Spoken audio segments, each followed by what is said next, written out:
सम्पूर्ण मित्रहरूमा हरिओम। यी हुन् नशा सम्बन्धी विभिन्न समस्यामा लाभदायक योगासनहरू। ताडासन।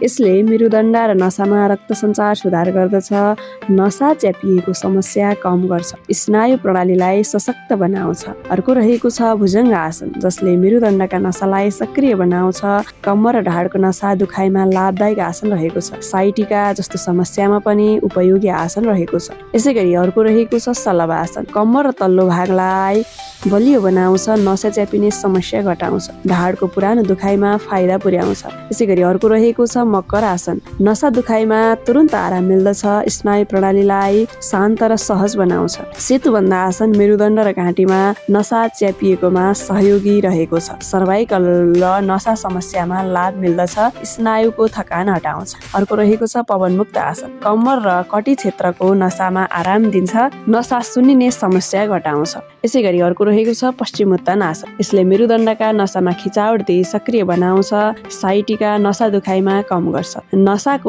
स्थिरता हटाउँछ।